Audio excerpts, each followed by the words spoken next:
We don't want to check our bank account. We just want to swipe our card and just hope that it goes through. You owe all these people money. You weren't even aware you had certain debts and you're living paycheck to paycheck and you're just trying to make ends meet. There is no purpose to life if we're just a slave to making money only to pay bills. You feel like you're so overwhelmed. You want to get things under control. You want to have money in the bank, not just money, but like savings. A financially stable girl knows what's going on with her bank account. She knows how much money she has to spend. She knows that her card is not going to get declined. She knows it's not going to go into the negative, okay? Like, what are you doing with your money that has gotten you in the position that you are in, coming from a girl that was extremely depressed and $30,000 in debt? If you want to know how to go from broke to financially stable in 2024, baby, this is a video for you.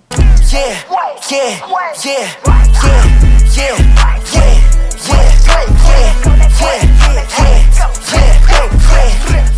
What is up, you guys? Welcome back to my YouTube channel. It's your girl Kayla Lachey, and I am so excited to share with you guys how you can go from broke to financially stable in 2024. I'm currently in the process of doing that.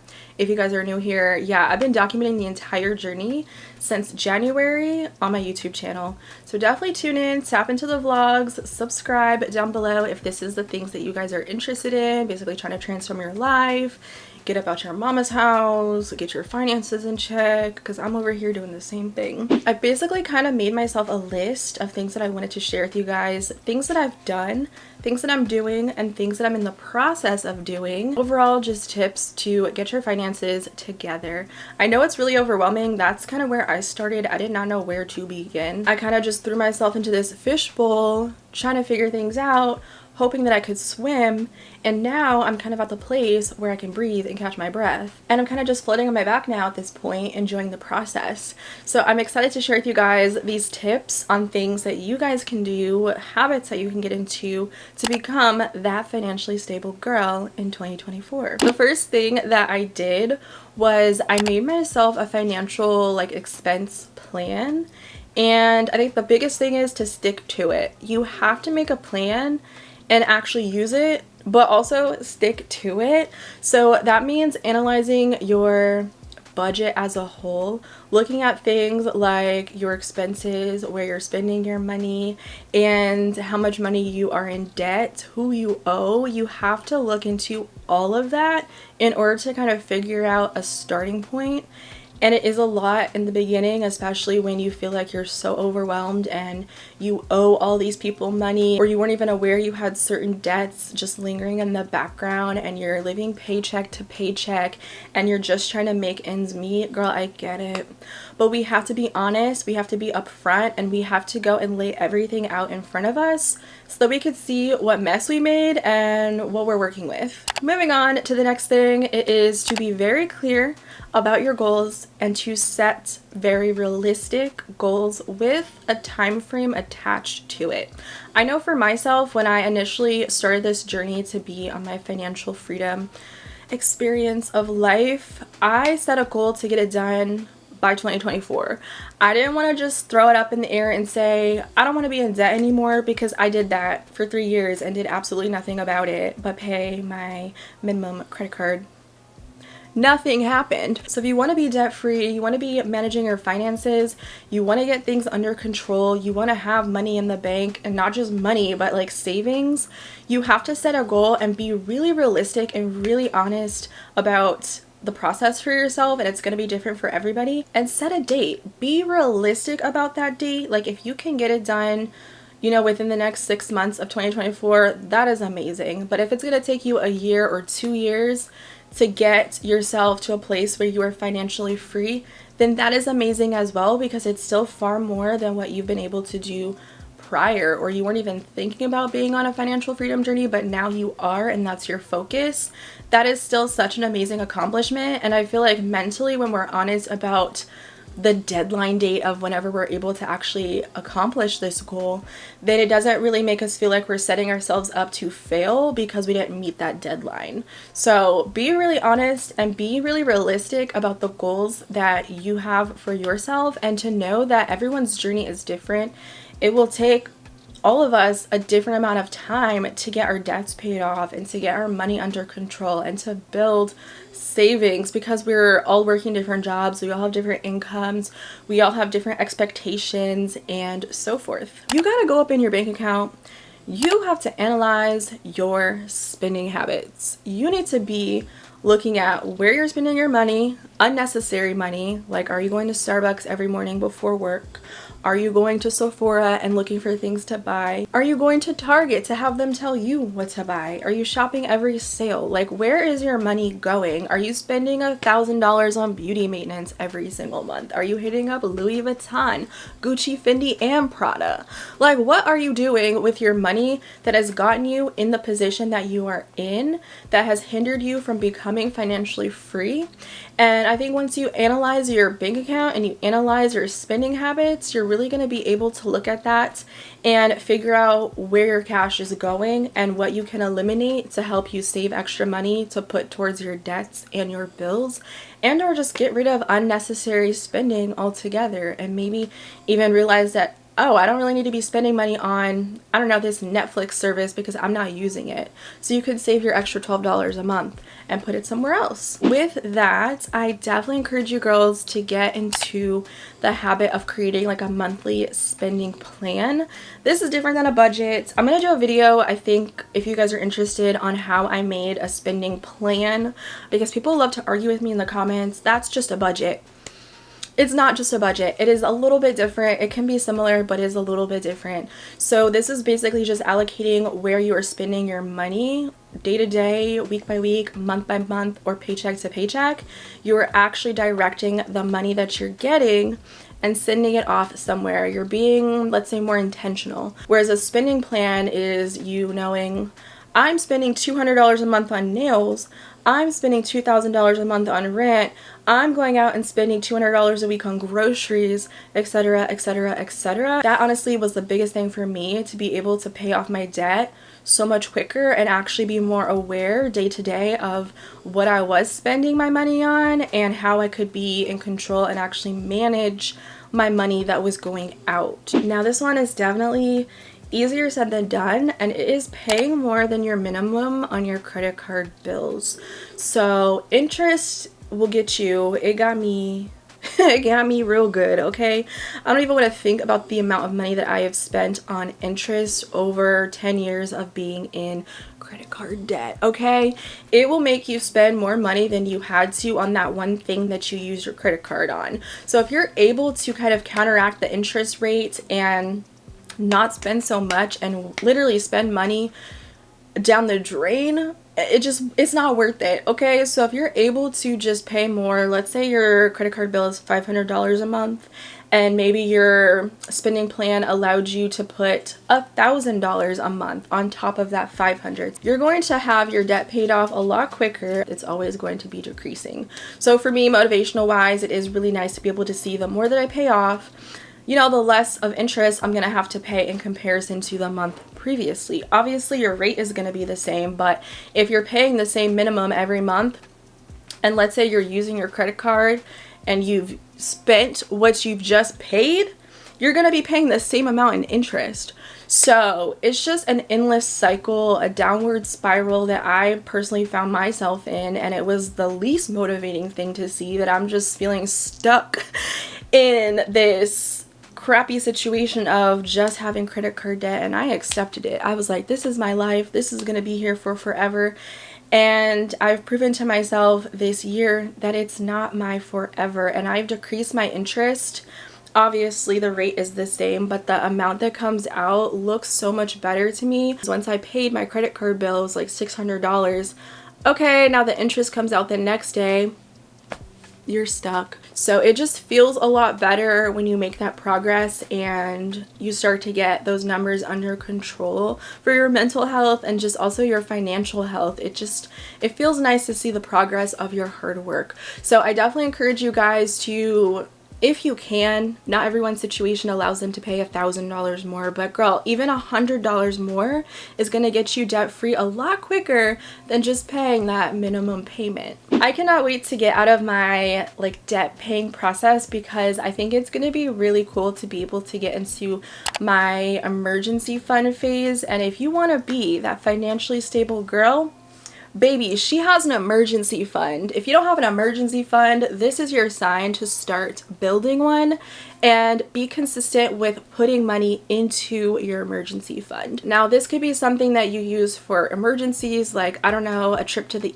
ER, or God forbid you have to go out of town suddenly for something. You can, you know, take care of your expenses, or if you have to get time off of work for an extended period of time, you'll be able to live off of your emergency fund and not feel the pressures of life. Like, oh my gosh, I can't take this time off, or I don't have the money, I have to take out a credit line or whatever. You'll be able to have yourself covered. I think this is like 3 months of your total expenses saved away in a bank account for a rainy day.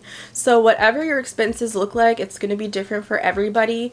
That is what your baseline should be. Of course, I have a plan to save more than that in my emergency fund, but the idea of having one as a girl that never had a savings, I never had a savings, it's gonna make me that girl. So I cannot wait to be able to just have money set aside that I'm not touching on a regular basis, that I can just kind of forget about until I actually need it. If you don't have a savings, it is okay. Like, it is okay to start now to build a savings and put a little bit of money in it when you're able to, and or budget it in if you have the funds to do it now. And I also feel like if you're in debt like myself and you want to have savings but you also want to be debt free, I'm going to do a video talking about what you should do first.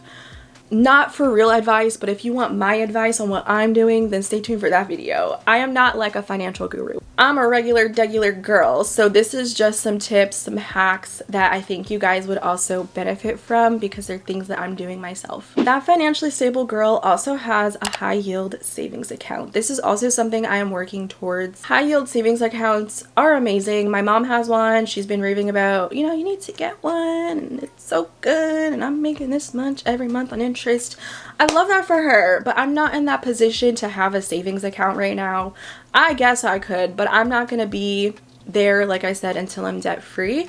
So high yield savings accounts will give you a little extra income and cash flow, making interest on the savings that you have in your account. So I think it's a great thing to have. If you're able to have one, baby, go open up an account and start putting money into that account consistently, and budget that in as well, so that you're able to make some money back with the interest on that account. And it's a great way to have like extra money coming in, which who doesn't love? Which leads me to the next thing. Baby, that financially stable girl, guess what she has? A side hustle. We have to have multiple streams of income. I feel like in the days that we live in now, like, it is so hard to be solely dependent on just one thing, because it could easily come, it could easily go. There's always going to be someone there to step in and take your place. You never know what could happen if you get sick, you have to take time off, you lose your job, you want to quit your job, or the money isn't coming in as much as it used to. Maybe you're an independent business owner, so you know your money and your income fluctuates all the time. That is my current situation. So it's always nice not to just be dependent on one income, but also have multiple streams. This doesn't have to be anything crazy like going out and getting like another full-time job, or getting like a part-time job on top of your full-time job, but you could do things like open up an online business. Maybe if you're younger, you can babysit on the weekends, or become a dog walker, or do Uber Eats, something that doesn't really commit a lot of your time away from your other priorities in life. Maybe hobbies that you can do that can make you some money, like, I don't know, girl, if you're into pottery, you could start selling some of your pieces online, or clean out your closet and your home and just open up a Poshmark account, or do things like Facebook Marketplace. I know I do closet cleanouts all the freaking time. That's a great way to get extra income, even if it's like $100. Like, you can't just be like, oh, I only made $100. Guess what? That can fill up your car and get you not even some groceries, maybe like 2 days worth of groceries. But you know, money is money and it's all collective at the end of the month. So if you're able to make a couple $100s, girl, a couple $1,000s doing something on the side, that's a win. Now that financially stable girl, guess what? She pays her bills on time because she does not want to be charged those late fees. So I highly recommend, if you want to get yourself organized, set reminders for your bill payments and when they are due so that you can actually structure those into your spending plan. But also know when to make those payments if they're not on auto pay. So maybe set those accounts up on auto pay if you know that they're coming out consistently every single month, if you're not able to keep up with making those payments manually. I did a video on how I track my bills, so I'll pop that in the cards for you guys if you're interested, and I go into detail about the importance of it and again like how I organize my calendars for finances and so forth. So you don't want to be paying extra. You don't want to be paying those late fees on those tolls that you're getting sent to your house. You don't want to even pay extra for transactions. Like for PayPal, for example, if you get paid through PayPal and you want to transfer that money into your bank account, they have two options. The generic option is get it instantly and pay like a certain percentage of your paycheck to PayPal to get it super quick. Well, I'm not going to do that because you're taking extra money out of my pay when I could just transfer the funds within 1 to 3 business days. So go for the option that doesn't require you to pay those fees and or have late fees. So just be on top of those bills and schedule them. Set those reminders. Now this is for that independent girl that works for themselves, that doesn't have taxes coming out of your paycheck. So what do we have to do? We have to be smarter and set aside some money every single month for taxes. Now, I am solely responsible to pay my taxes. I don't have the luxury, I guess. I would call it a luxury because most people end up getting money back. I always owe. So I didn't do that this tax season, so I ended up having to throw a chunk of money to my taxes when I wish I was prepared and I was that financially stable girl that already had money set aside to just pay it in full, which I already did, which was fine. But it's just better to be more prepared for things that we know are going to come. It's always fun to learn new things and educate ourselves on topics that we're not so familiar with.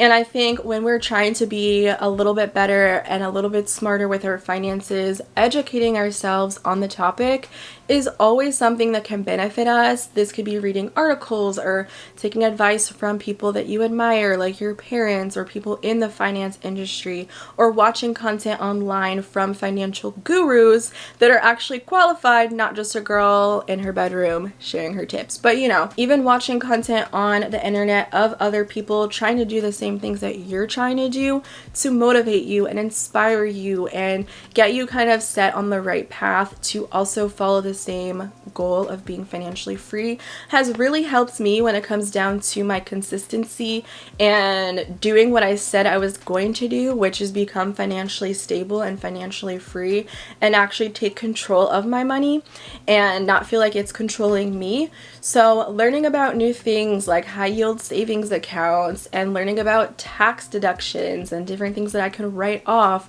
or learning about things that I should have for a rainy day and how much I should have saved away. There's just always something to learn, and it doesn't have to be extremely complicated. We might think that it is like this complicated thing like 401ks, having money set aside to buy a house, and all of these things can be overwhelming. But learning about them little by little definitely makes the process easier, and it does become exciting a little bit, especially when you feel like you get to apply these to your real life. I don't like the whole glamorization online when you see shopping brands post about new products coming out like, oh, I can't wait to buy this. It's gonna get me into debt, but it's worth it. It's not. That is not cute. A financially stable girl knows what's going on with her bank account. She knows how much money she has to spend. She knows that her card is not going to get declined. She knows it's not going to go into the negative, okay? So check your bank account and get comfortable with checking it no matter what it looks like, okay? If you have no money, you still need to know what's going on. If you're scared to check your credit card because you don't want to see how much debt you have, it's not going to help us. It's going to hinder us. So you need to know what's going on to help you with your budget and your spending habits. And it's just better for your mental health. The This one is also another one that I'm really excited to get to when I'm in the position to be at it, but it is to follow the 50-30-20 rule. This is definitely something that you can work into your budgeting and your spending plan, where you can dictate where your finances are going to go when you get your checks in. So essentially, I'll put it up on the screen so you guys could see. 50% of your income goes towards your needs, 30% of your income goes towards your wants, and then 20% of your income goes directly to your savings. Like, how nice is it to be able to know that you're able to put away 20% of your paycheck? I think that is a great rule of thumb to kind of apply if you're looking to take more control over your spending and you're out here trying to build some savings and have more direction and know where your money is going. And it does help you with your budget because you're able to know, like, do I need to get my nails done this month, or is it a want? You know, like, you don't need it, but it would be nice. It can kind of become like a game. Like, I can do this or I can do that. Which one do I prefer? And you might prefer to put more of your wants into your savings. You just never know, because sometimes I feel like it's going to be more motivating to be able to have more in savings. So you're going to be more motivated to spend less and save more. I think that financially stable girl has a mindset of positivity and gratitude and abundance towards her finances, that knowing that money is always flowing to me, that knowing that money is constantly flowing into my bank account, that knowing that I am that lucky girl. Recently, I've been lucky enough to get to this position where I've been enjoying paying my bills, and I'm so grateful to have the funds to do so in full, and it's exciting for me to have control over my finances, finally coming from a girl that was extremely depressed and $30,000 in debt. Yeah, that was me. I have a video on it if you want to go watch it. It is just crazy how much you can transform your mindset around a topic that can be very overwhelming in such a short period of time when you're taking the time to take control of your situation. So I think if you're able to have a happy, positive mindset around money, the whole entire process and your experience is going to be extremely transformative, and you're going to feel even better paying bills, which sounds ridiculous, but it's true because I've experienced it. Always pay yourself first. Yeah. And I've heard this all the time, and it never really sat or resonated with me until this journey came to me. Like, would you rather spend, I don't know, $2,000 on a luxury bag, or spend $2,000 on your debt that has been sitting around for 5 years? I don't know. I feel like you can pay yourself first in that aspect of just knowing that you have less debts. Let's say you don't even have debt, but you're working towards savings. Like, you could go on that vacation out of the country because all the girls are doing it on Instagram and drop $5,000 for a week's vacation, or you can put $5,000 in your savings account. It's those things that I'm kind of thinking about these days, and just being a lot smarter about my spending habits and wanting to actually pay myself first. Right now, I'm still paying the debt. I'm paying the bank my money, but I'm over here getting excited about when I'm debt free and I'm able to finally pay myself. I'll be able to build a savings to move out and spend my money on furniture and not on interest. So you got to think about it that way and prioritize the things that are important to you. And once you do that, success.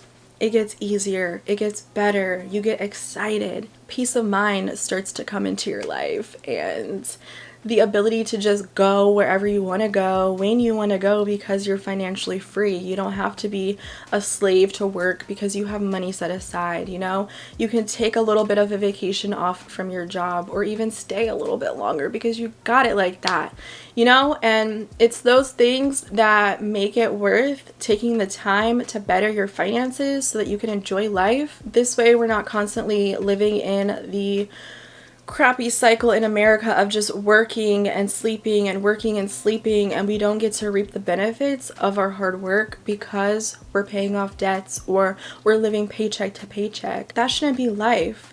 We should have the luxuries of enjoying our hard work, because what's the purpose if we don't get to? There is no purpose to life, in my opinion, if we're just a slave to making money only to pay bills.